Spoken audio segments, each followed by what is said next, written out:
Hey YouTube, JGreen302. Been on a roll. Seem to have gotten the 10-minute timing down pretty good.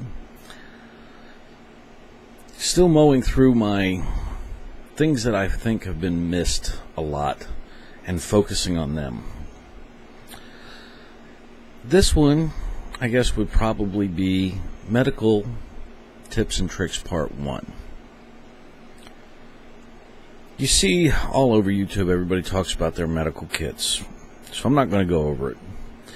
And they show you what they put in it and the things that they consider important and all that, so I'm not going to go over it.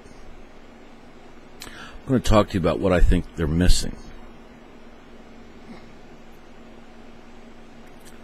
So let's start at the beginning. The moment shit hits the fan,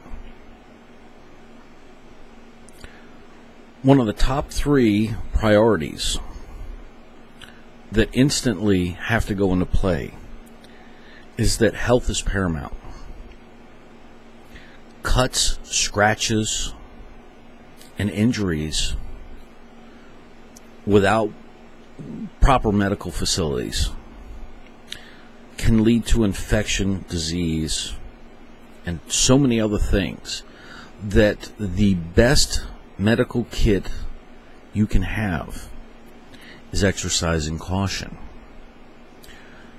It literally, the watchword is, do not get hurt. Do not get scratched. Do not mess up with a knife. Do not get a cut. Do not get an infection. Don't get anything. Don't make a stupid mistake because it's going to get pretty unsanitary. And minor wounds can become life-threatening issues if they're not handled properly. So let's start there. All the medical kits in the world still can't beat not having to use them at all. So that's your cardinal rule right off the bat. But shit happens. We all know this. Okay. You're cutting up a potato. It's dark and you inadvertently slice yourself. Ointments and everything are good, and treat it and be damn attentive to it. That makes sense. So where am I going with this? Well, let's talk about what folks are not talking about in their medical kits. I'll tell you what I want in my medical kits. Tampons. Not for feminine hygiene, though.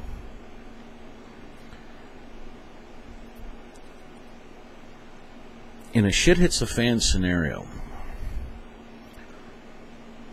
we talk a lot about guns and ammo, don't we? The highest percentage of the injuries that you might sustain in a shit hits the fan scenario is a bullet hole. You might get shot.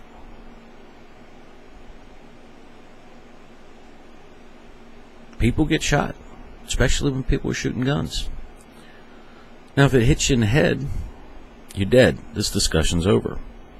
If it hits you in the stomach, you can listen to the rest of this while you die.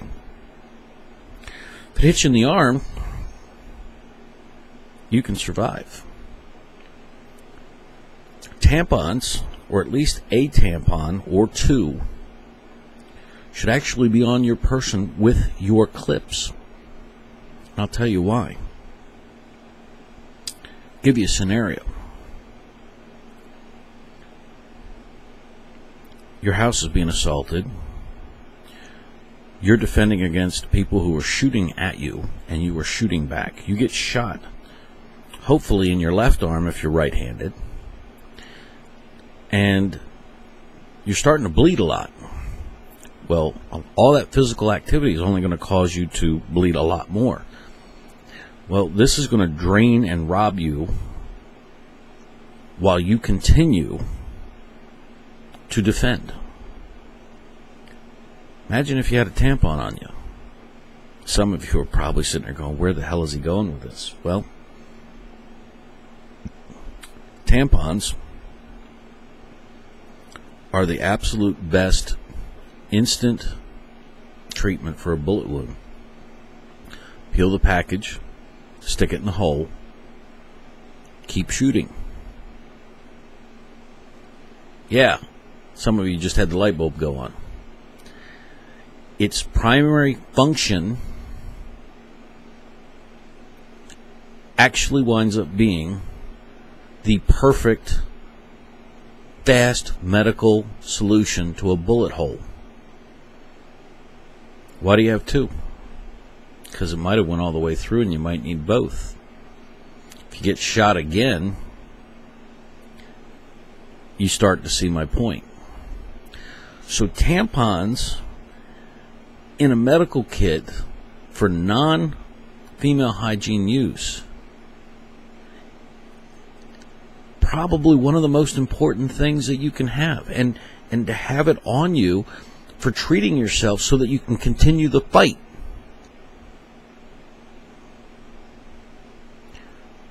Nobody's mentioned that one. Bet a bunch of you are sitting there going, holy shit, he's got a good point. Yeah, no shit.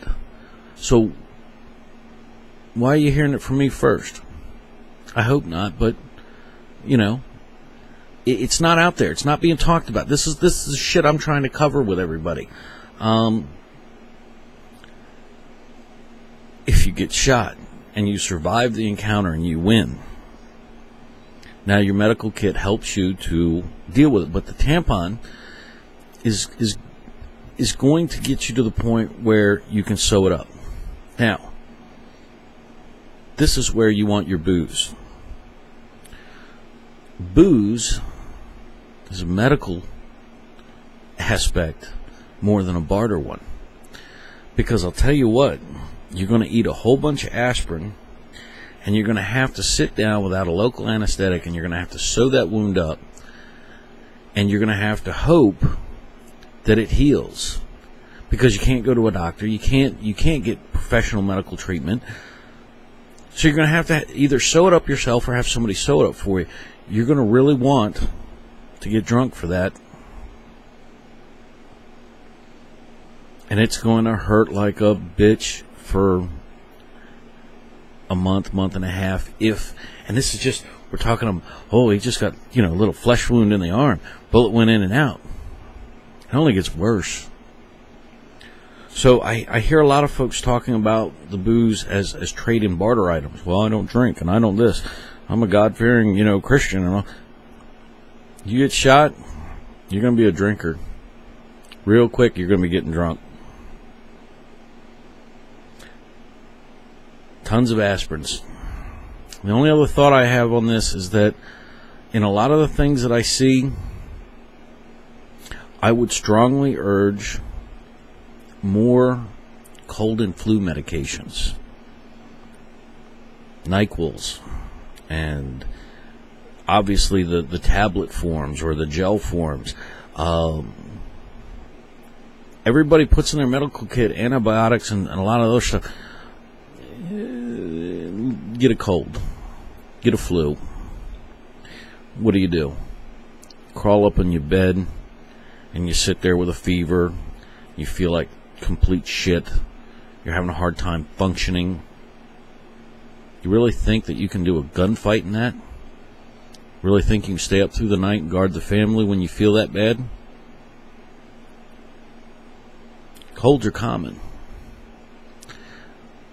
Let's look at the basic statistics. We're more likely to go to a medicine cabinet for cold medication than we are Band-Aid. We're more likely to utilize cold medications than we are antibiotics or presses or anything else in the medical kit. The numbers are that we need cold medications more than anything.